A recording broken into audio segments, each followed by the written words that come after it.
everyone. Just to let you know, we're filming. I'm going to leave time at the end for questions and answers. But if you've got a question while I'm talking, please feel free to ask it, if you don't mind being filmed, obviously, during that. So today we're just going to talk about, it's a whistle-stop tour, because obviously each one of these different areas are huge, big, they're huge, big umbrella terms, and you get a lot of different variations too. So, we can talk in a lot more depth, but I'm just going to give you a little overview. But I think I just wanted to start off with, I don't know, you might have seen this, but just the sort of positives. So, this is really what all our children are facing. They're in a system where you actually do need to read and write and spell and concentrate, to do well at the moment. That's what you need. And Albert Einstein, who is a very famous neurodiverse person, both ADHD, also ASD, and in fact he definitely had some dyspraxia too. So, this whole sort of concept of actually neurodiverse people are really important in our world. I'm just going to give you a little whistle-stop tour about some, Thomas Edison, who was dyslexic, incredible inventor of the light bulb and all sorts of other things. But, he was sent home. There's evidence of the note too. Ed Sheeran, so a lot of musicians, this difficulty expressing, and I'm going to talk a little bit more about that too. In the film industry, so Channing Tatum, I have to put that in because he's my daughter's favourite actor. And of course she's dyslexic and she has ADHD, so of course he's great when she found that out. And this thing of reading so slow means if you're a very visual thinker, it can actually be a benefit. So yes, it's hard at school because you don't finish, in time, or in class or in examinations. But when you're out of school in a job you love, that slow reading can become a real special power. Steven Spielberg too, and also when he says, because he reads so slowly, he's got this time to conjure up a movie in his head. Hi. Hi, don't worry, come. Hello. Take a seat. Hi.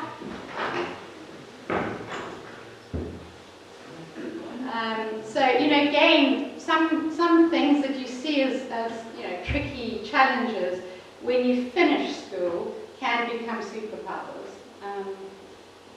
And then Agatha Christie, who was dyslexic actually, where very few people know this, but she had this real difficulty expressing herself, but when she wrote, she had the time to get her ideas down. And obviously she was wonderful. Stephen Horner is a very famous paleontologist. All of these people have ADHD. So you can see just a huge amount of diverse skills, that these neurodiverse types of profiles have to offer too. I'm not going to talk too much about autistic spectrum disorders because that is a whole other separate field. I'm going to touch a little bit about them too, but I know Tanya said just to mention them. Temple Grandin, actually if you read her book and sort of watch some of her talks, it's very interesting insights into an autistic spectrum brain, but also the amazing strengths that you get from that. And of course Elon Musk, a lot of people in the IT industry and the tech industry have got types of autistic spectrum disorders. That is what gives them those superpowers, to be able to focus so in depth for so long on something that you're so passionate about is incredible. And not to have that sort of extra worry of all the socializing, because actually you tend to sort of only have a few friends. But it means you've just got so much more time to be immersed in your area. Okay, just quickly talking now about dyslexia. I'm going to start with dyslexia. Essentially, dyslexia is a struggle being able to learn to read, spell, and write. And I'm going to talk a little bit later about why it's so difficult. But dyslexic dyslexic children have difficulties processing sounds. They have difficulties with memory, certain elements of memory. They might have phenomenal long-term memories, but that short-term or working memory, the input, or perhaps getting it out, is difficult. And then they could also have slower processing speed. So the ability to, that affects how you read, how you spell, how you write. I'm going to talk a little bit more about that later.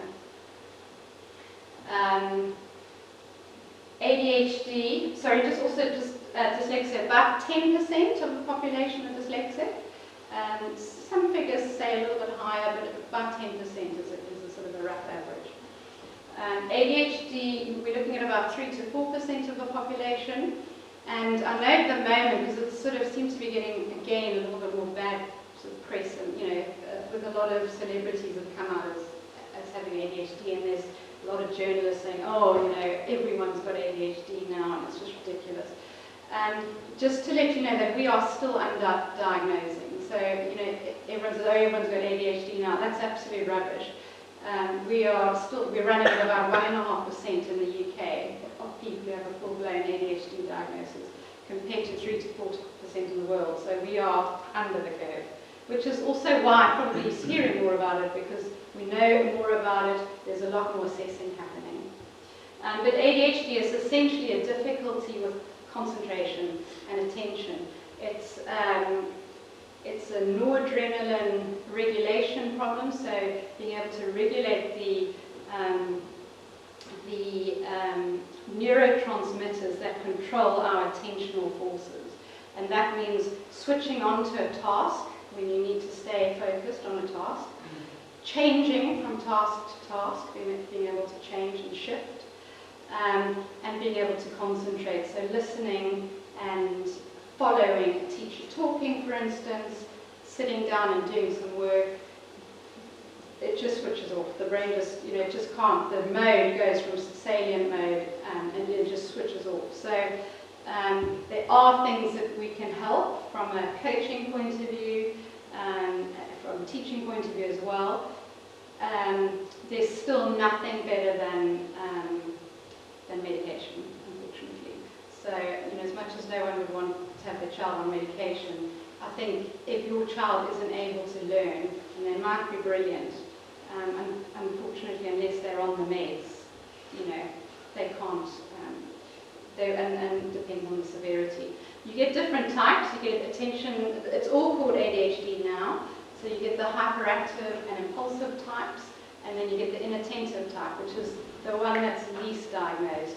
And those are children that are very quiet in class, really amenable, and so you don't notice that they've got this attention problem until it becomes too late, and it comes out, often actually comes out as a sort of anxiety disorder, and then they get treated for anxiety when in actual fact it's an attention deficit disorder. Because it also affects how you communicate, how you socialize, so there's a whole lot of different bits. Again, we can talk about this for ages because it's really interesting too. And then dyspraxia is the final sort of main specific learning difficulty. About 2% of the population have sort of quite significant dyspraxia where it really impacts them. And that is it's a sort of a coordination, a sort of how your muscles and your brain work together. So being able to control your fine motor movements, gross motor movements, things like sequencing information. So if you find sequencing hard, actually planning an essay is all about sequencing. Doing a math sum is all about sequencing. So, those are quite difficult, and you need then strategies or support to get around them.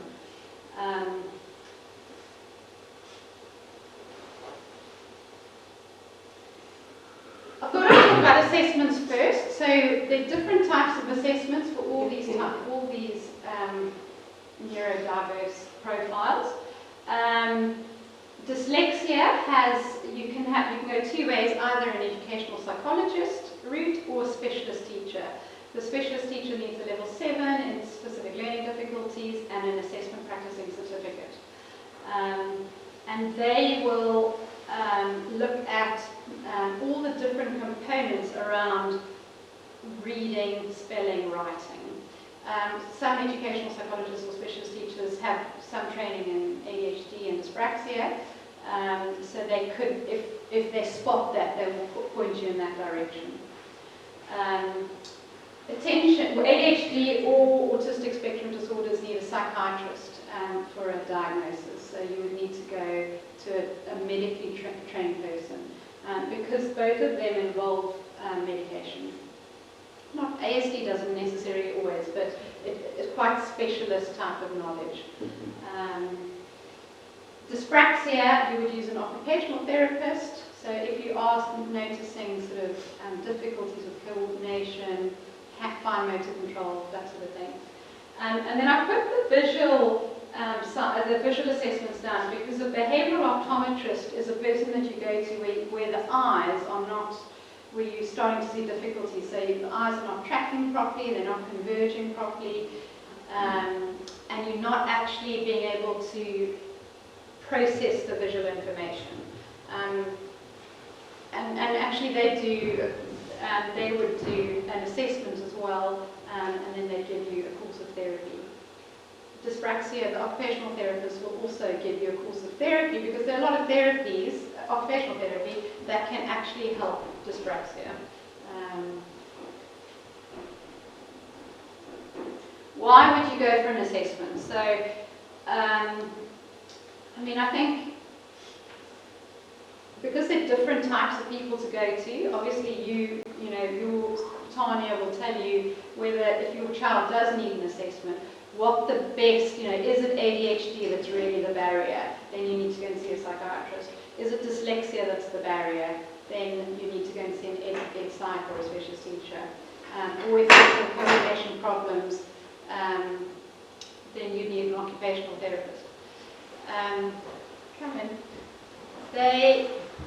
The other thing that I haven't mentioned is that you get a lot of, it's called comorbidity, where they overlap. So for instance, if you've got ADHD, you're 40% more likely to have dyslexia and dyspraxia. So there's a very high correlation. And how the different profiles interact will depend too on the outcome of the child too, but and what works for them in terms of sort of teaching and specialist teaching as well. But I think the most important thing is understanding, because if you know why your child's struggling. No children, at St Andrews, no child I've ever assessed is lazy, or is not motivated, or isn't trying hard enough. Children, all want to do well. There are very few, such a tiny percentage that actually have got, really significant behavioural problems. So, there's a reason why they're not able to do it, and you need to sort of find out why. And that means you as a parent, because I've got 3 children who've all had sort of different difficulties. Don't worry. But to know that actually it's this, and this that's presenting the barrier, rather than, oh my word, it's all hopeless, it's a total nightmare, we might as well just give up. Because actually that's what happens as you go further and further down the line, because the anxiety creeps up, their self-esteem goes through the floor. So if you have an understanding, and I think a lot of parents ask me, should I tell my child, what the diagnosis? And it is totally up to you. You know your child. Of all the cases I've worked with where the child actually knows, what is causing the difficulties, is like a weight off their shoulders. And I think as well, especially you manage it properly, so that this is not an excuse not to work, oh, I've got dyslexia, I can't do it. Actually, this is just a reason why, and it's a reason for them looking at different ways of learning, different ways of getting that information into your head, I suppose. But also that, you do have to work a little harder. You've got to actually read the same word, 50 times compared to, say, your friend, you can do it once and they know. But to know that that's okay, to not to give up, and to support them with that too.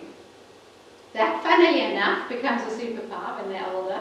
And when you start to track, I have to track a lot of kids that I worked with, years ago, or also kids that I knew that had difficulties. And when they knew what was, causing the barrier, and they knew that actually they really had to dig deep a lot of, they had to be resilient, they had to be tenacious, they had to put in a lot of extra effort. That means when they're older, when they do hit an obstacle, they can do that. They've done that their whole lives. But also it means when you have to work hard, you know how to work hard, and you know that it does reap rewards too. So I think that's the most important thing.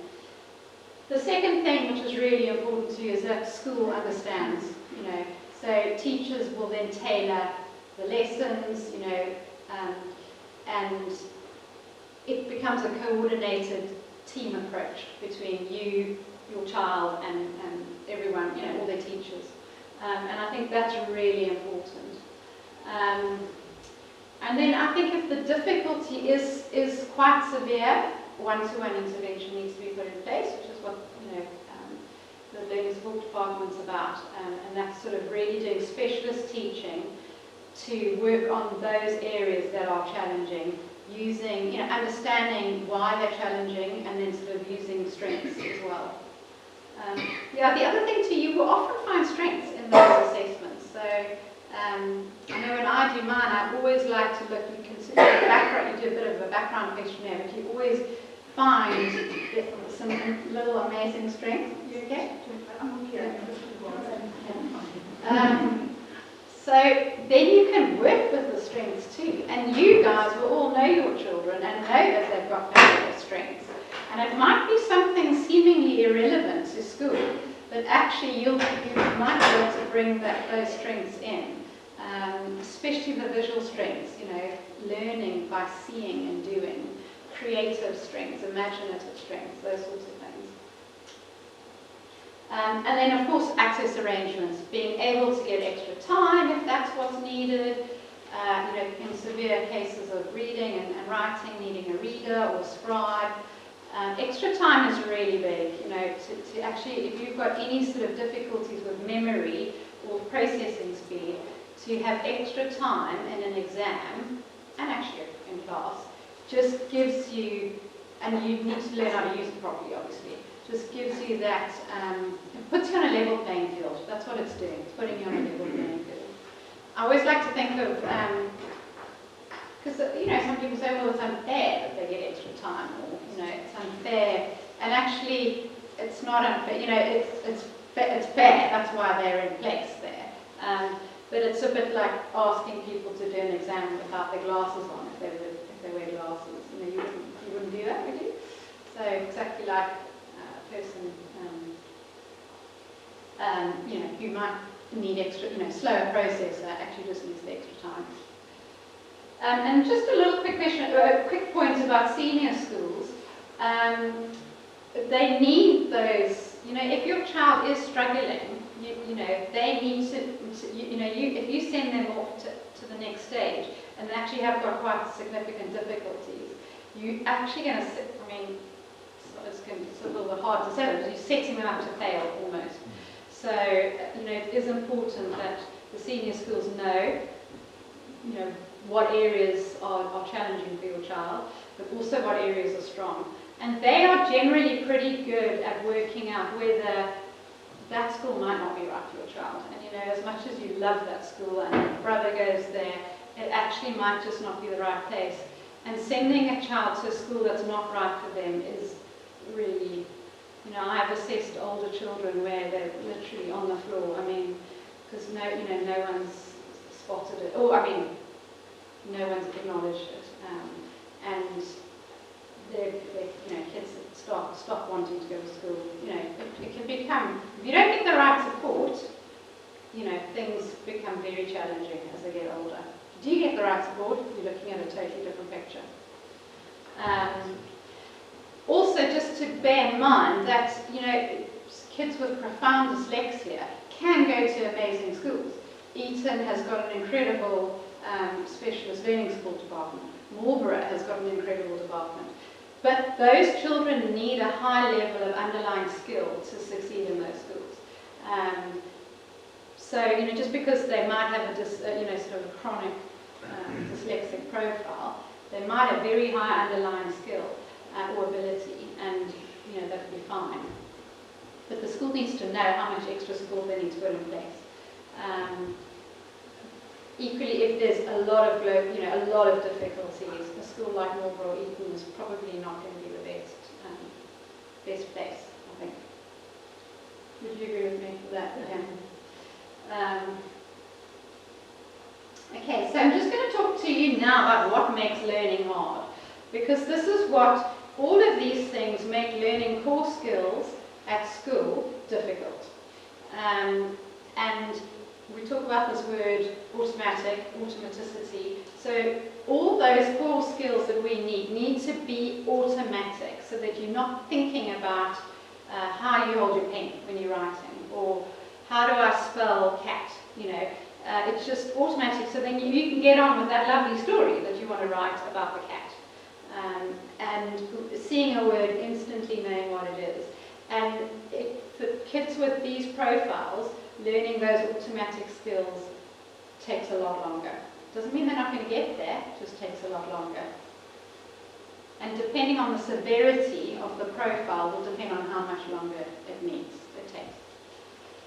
So if I start with memory first, again, memory is massive. There are lots of different elements in memory, but the ones that really impact learning are, firstly, your short-term auditory and visual memory, so hearing a teacher talk and being able to hold that information in their head, seeing something and being able to hold that visual information in their head. Working memory, and that's being able to hold it and work with it.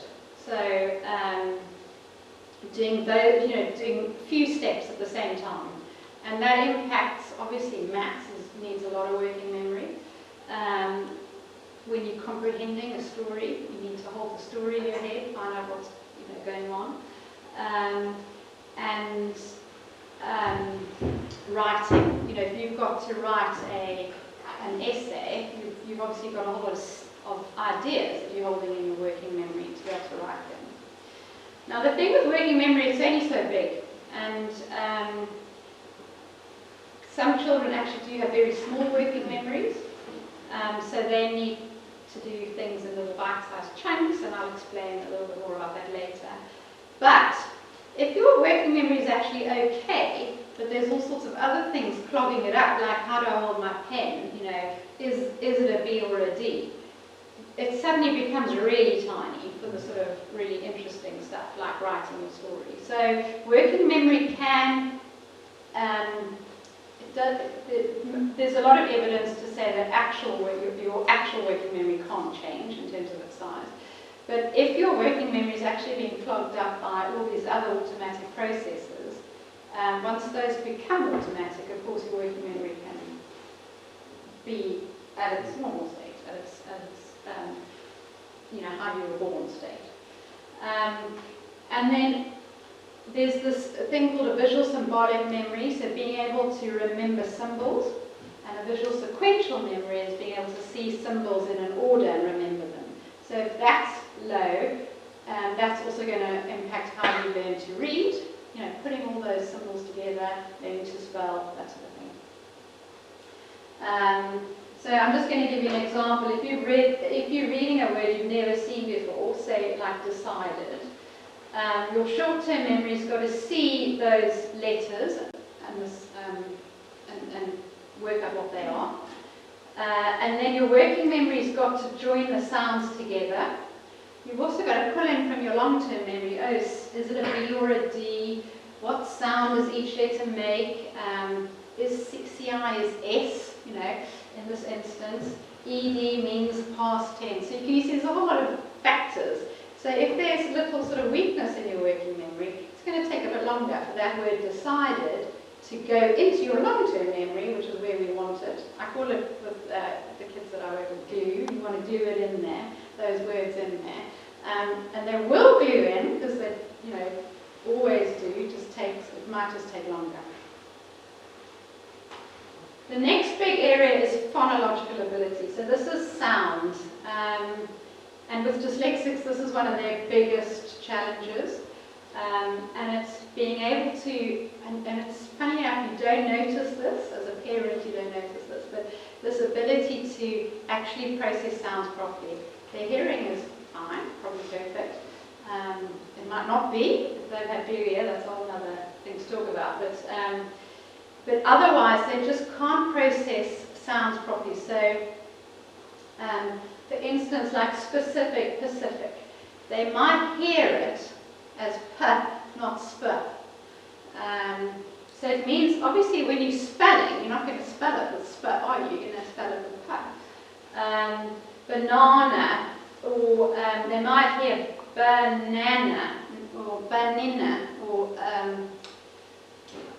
banana is just a simple one, but that middle syllable, and the vowels are the trickiest ones.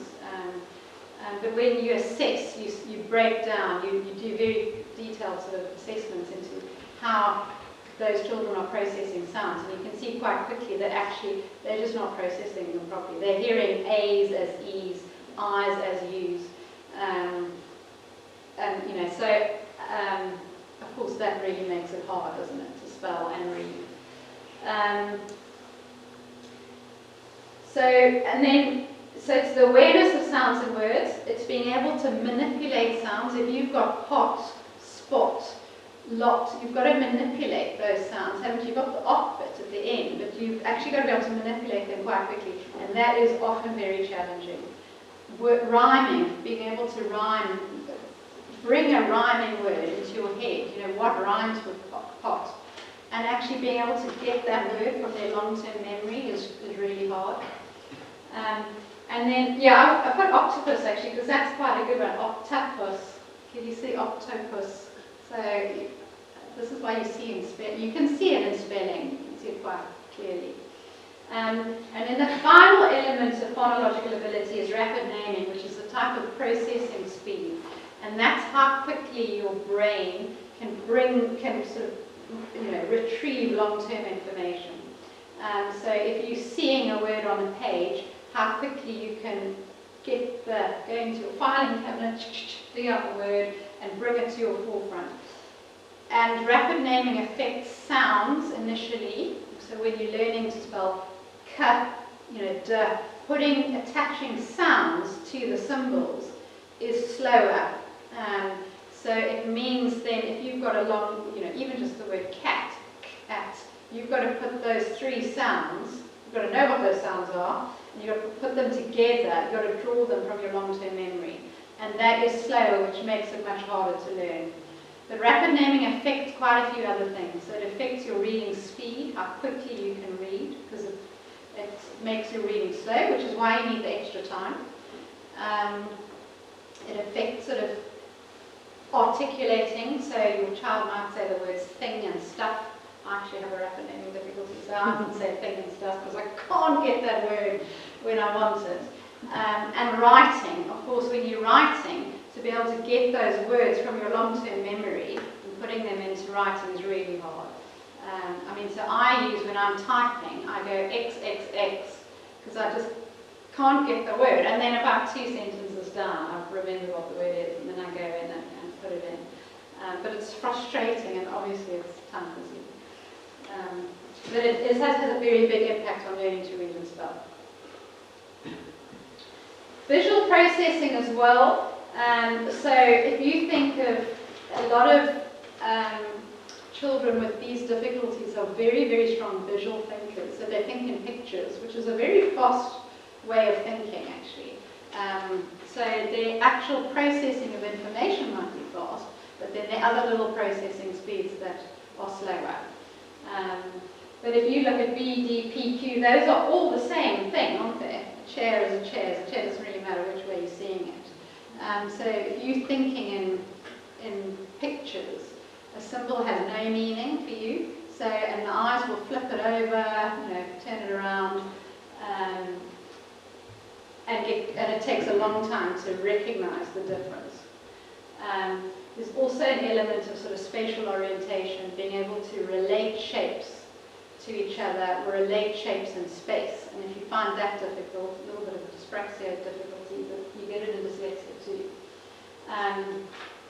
Was and saw, so it's knowing that you've got to go from left to right. Because if you're a visual thinker, you'll just sort of go, oh, whichever one makes sense, so I'll read saw instead of was. And then being this sort of figure ground, so being able to find things in, embedded, in.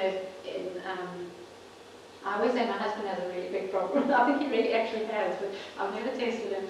But he can never find, if he looks in a drawer and you say, oh, the wooden spoon's in the drawer, he just can't find it.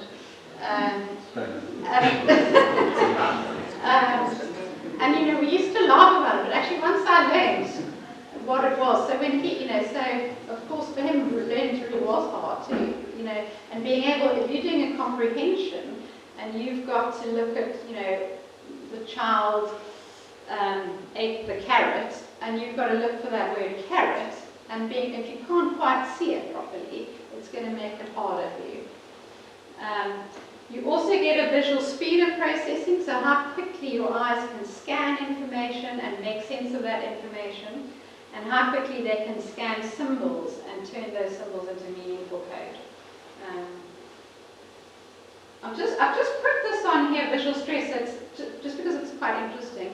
Some children, words move around on the page, or they sort of hover, or they split up, so you almost get these sort of rivers going down the page, or they'll flip the letters around. So they'll read words like D-O-W-R, so, they'll sort of flip the letters around while they're reading. That is an eye tracking, can be an eye tracking difficulty, which is why you'd then go and see a behavioural optometrist to help with that. And there's quite a lot of complicated reasons why that happens, but it does make it quite difficult, and it is something that can be fixed quite easily. Sometimes tinted glasses work, visual exercises really work. You need to get those eyes teaming properly and tracking properly. If they've got difficulties with the phonological side, when the words aren't making sense all the time, their eyes are going to go backwards and forwards while they make sense of it.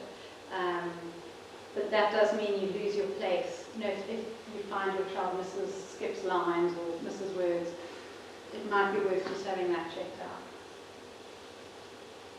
And then the final bit is motor skills. So there's a visual motor integration part, how your eyes and your hands are working together. Can you copy a plus sign, that's going like that rather than a times sign, which has got a different orientation? Can you copy a graph or a symbol, or anything where you've actually got to copy information and put it down can be quite challenging. And then obviously the fine motor element is difficult because just coordinating your hands to form the letters can be really challenging, which is why writing is messy or vague, or have to press so hard on the page because that's the only way they can control their movements. The other thing too is your grip. If your grip is a little bit off because that normal pincher grip didn't develop properly or was uncomfortable, or your fingers might be not as strong, you have less control of your pen, and it makes it really tiring. And then executive functioning. So all of these things put together, we still need our brains to coordinate all that information. In ADHD, executive functioning is often really poor, and so they need a little bit of help with that, and that could be you helping just learning strategies around it. So that's starting tasks, planning and organising your homework, planning and organising what you're going to say in an answer, holding it all in your head. And then flexibility, being able to think, well, hang on, something's not working. Actually, I'm going to have to try and change and try something different, rather than you can get quite fixed when things are so hard. You can be quite rigid in your ability to sort of change tack, because you don't want to keep failing, you know what I mean? You don't want to just, so it's that sort of thing. Actually, mistakes good. You do learn from them, and to have that courage, I'm not saying it's easy, none of this is easy, but okay, so now, I'm just worried about time, okay. Why learning to read is hard? So, if you think all those things we've talked about, if I see that word cat, I've got to, which way, is that a cup sound that attaches to that little symbol? Which way round is it? I've got to put them all together, all those sounds together. I've got to know what those sounds are. I've got to retrieve those sounds from my long-term memory. I've got to retrieve the visual picture of the symbol. I've got to attach the sound to a symbol. And so it means that going into long-term memory takes so much longer. You need multiple exposure to words to get them in there. And then words like the, which is an irregular cat, of course, you can, in your head, you can sometimes just use your visual memory to attach a picture of a cat, and then that helps a little bit.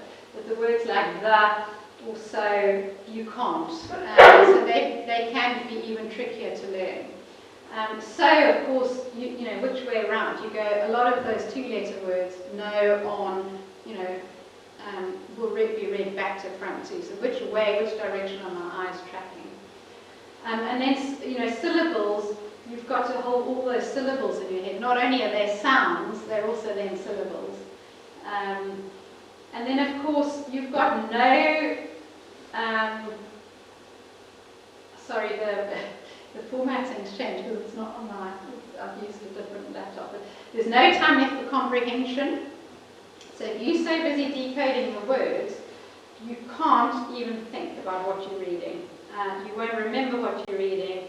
And I have to tell you, if there are any difficulties with phonological awareness, it is exhausting. The energy your brain uses, and you can see this when we do MRI scans, just how many areas light up, because there are really long pathways. So your brain is sapping energy, so of course it is exhausting by the time you've got to the end of the sentence.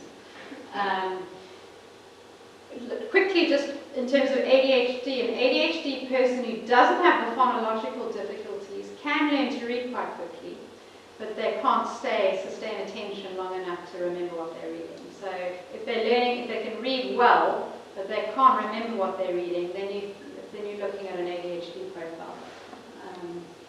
But comprehension is the ultimate goal, isn't it? That's what we want. So we want to be able to read, so that our reading, seeing those words and knowing what they are, is automatic, and then we've got the time to actually start to think about what am I reading?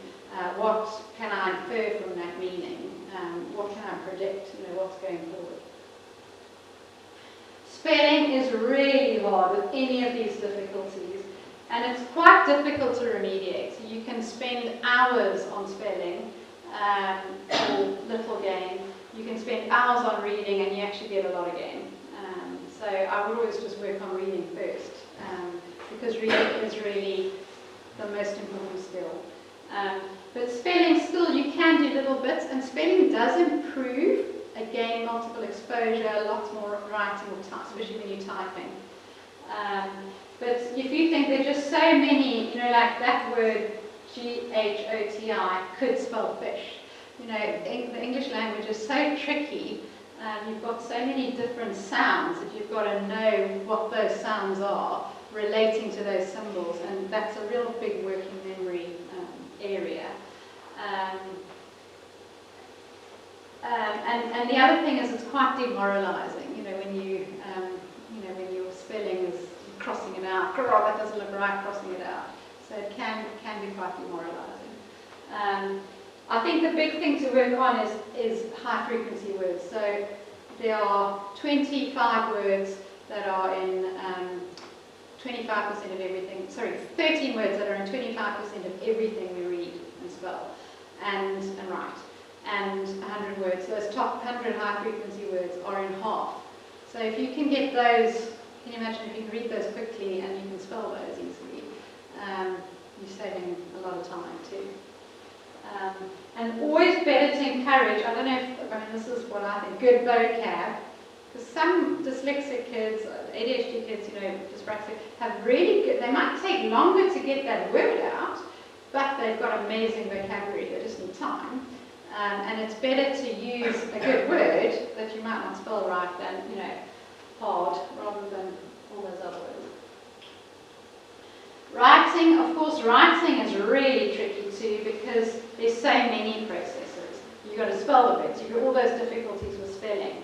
You've got the formation, how do I write, you know, how do I move my hand to get the word, in, the letter in place. I've got to attach a whole lot of sounds to that. Is it an SH or is it a CI, you know,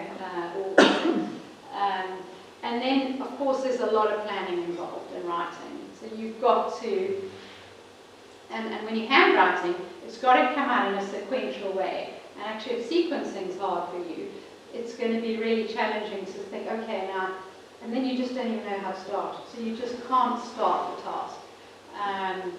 Which is, I'm going to talk about being on a laptop, but actually, you know, really being able to type and work on a laptop can really be a transformational game changer, really. Then, of course, you've got all the working memory elements of spelling, punctuation, grammar. If your brain thinks a lot faster than you can write, you probably miss out words when you're writing. So, you know, that's also challenging.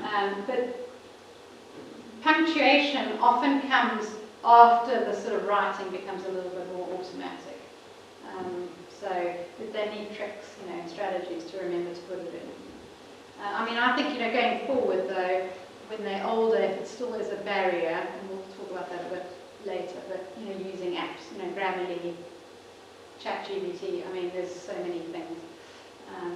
But reading back's quite difficult, so you can't read your work back, you can't read what you've written, and messy work is really demoralizing. And then maths, again, also a big area, you know, all those things affect maths. And one of the biggest things that's difficult is the language, because processing sounds makes language quite hard at the beginning, and language to learn hard. And maths is a really complicated foreign language. With quite a number of words meaning the same thing.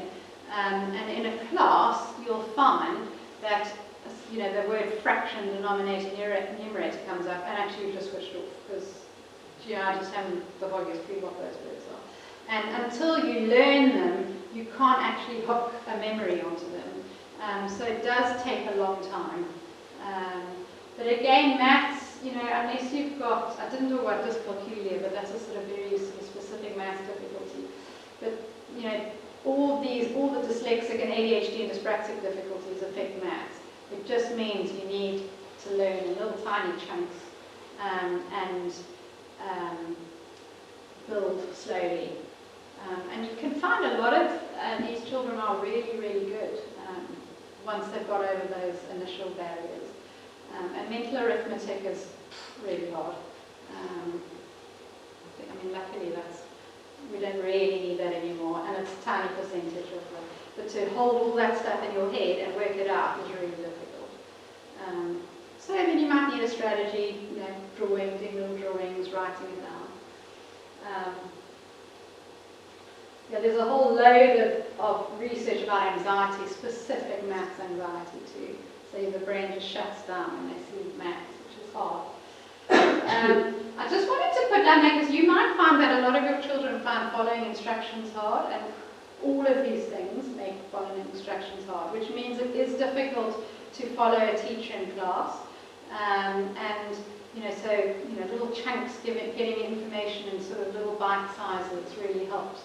But any sort of slow phonological processing, working memory, short-term memory, phonological awareness means you can't follow that whole conversation until you know what it is they're talking about. If it's a new language or a new concept. And then, of course, if you've got any difficulty sequencing information, understanding the vocabulary, any noise or distractions, attention, you're off. So you've missed, part of that lesson, which was really stressful.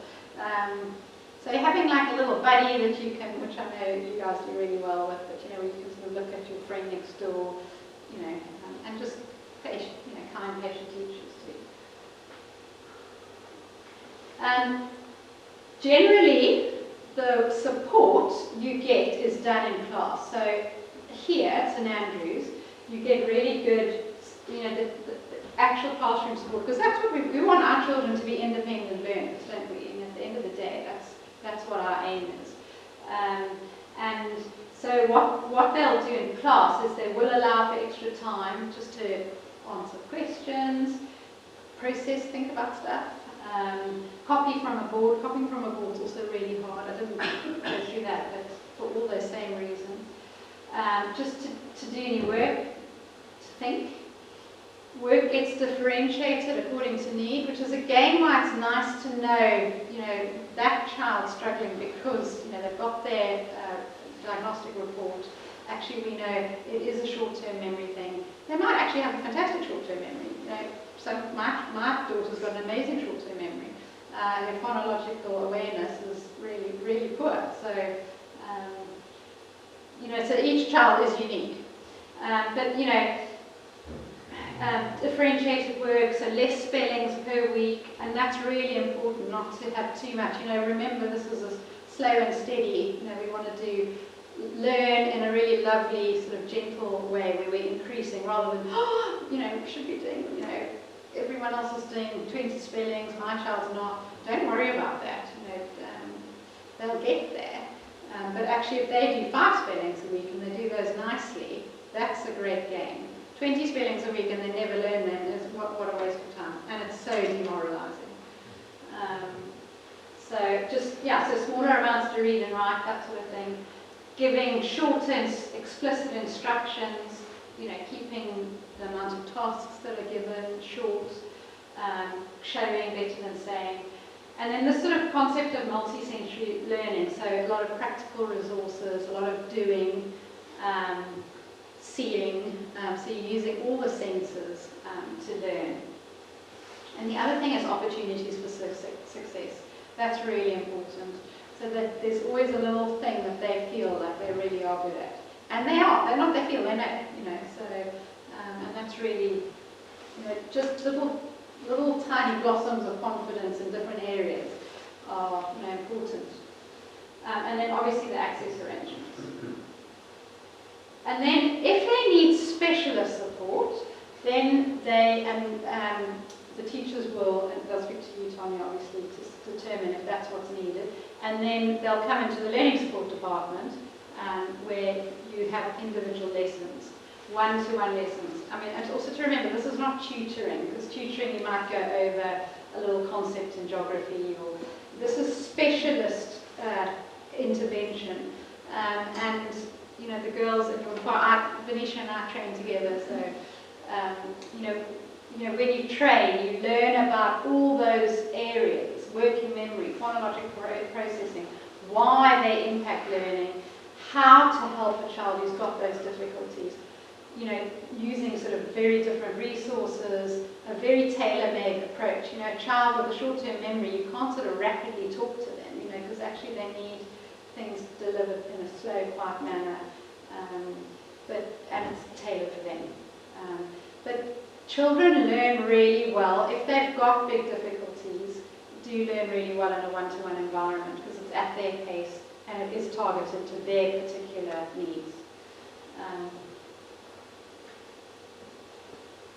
And then just a little bit, I'm just going to do a little bit whistle stop, and there's lots more to talk about, so I might go over a little bit. Is that okay? Okay, sorry. If you have to leave at 6, just go, don't worry. Held tight up at home with reading. Lots and lots of practice. Just hard, you know, choose a, I think Kindle's amazing because you can change the font. Open dyslexic font's fantastic. Change the size so you haven't got a whole stack of words on a page. You just, you know, you can have it as accessible. And even if they read one word and you read the rest, you know, go slow. I mean, I started that with my son. He really could not read at all. And we just started with one word and then we moved to 2 words. I mean, it was a lot of bribery and corruption, but and it was really slow, but that really worked. And then the words he didn't know, I used to just write a little flashcard, and I would do that with kids, and then you just practice them, you know, work on those high frequency words as well. Even if just before you do a little bit of reading a night, have 2 words. You know, if you only do 2, if they can learn 2 words, even 1 word a week, that becomes automatic. That's there forever, you know. You only need so many words. So, and then you get back, you know, as they get more and more confident, the reading starts to gather momentum. Once you know more words than you don't know, suddenly, you know, the world opens up because the reading's not so tiring. But if you can really work on that, that'd be good. And then also just chat through the story. Get them to visualize what they're reading, make a movie in their head, but just chat through it. What do you think, you know? Why do you think that happened? What do you think that person would be doing? So that they're engaging with it, because that makes reading more fun too. Spelling, colour, lots of colour, Play-Doh, making, building, you know, magnets on a fridge. But also just to always make sure that they're working at a sound level when they're spelling first. I'm not talking about irregular words, I'm talking about regular words, so that they're actually sounding them out properly. There's some fabulous apps too, actually, really great apps. You know, whatever app they like. You know, I mean, there are new ones every day, so have a look. Squeebles is great, Crazy Curse is good, but they quite like it. And then I always like having tricks like what, you know, it's a WH sound, but actually if you know what always wears a hat, it's going to stick in your long-term memory, isn't it? So it's all about how we glue those patterns in. And then maths, if you can just work on language, you know, when you're having a cake, cut it in half, you know, just use the maths language. So they're relating language to everyday things. Multiplication tables and number bonds, those are the 2 big ones. You can get those. Number bonds, really important. And again, do them with colour. Build with Legos, brilliant for number bonds. But multiplication tables, sequencing things are hard to learn. And sometimes working just with, again, 1 a week. You know, if you can just do 1 word and 1 multiplication table a week, 2 times 5. And then you practice that during the week. And then next week you do 2 times 5 plus 7 times 3. And then you're on the way to school. What are 2 5s? You know, so they're not learning it in a huge sequence that's overwhelming. They're learning it 1 at a time. And just slowly building. And little and often. And then writing, if there are any fine motor challenges, there's some really nice descriptors. Is it descriptosaurus? No. Literally it's gone on here. Sorry, rapid problem. I'll remember. I'll let you know. But there's some. It's a really sweet little book that's got lovely exercises just to sort of get those hands moving, seeing that, copying that. It's got literally gone on here. It'll pop out.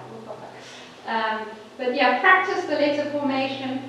If you can, you know, when your child's old enough to learn to touch type, and you guys do touch typing courses, to just get them onto a laptop, get them to touch type. Scriptosaurus is that. The Scriptosaurus is really good for words. Okay. It's what's the other one? Theo. That's it. Yeah. Yes. Yeah. That's it. Yeah. What's it called? Sorry. Tudor. Right from the start. It's really nice actually, and they're quite fun.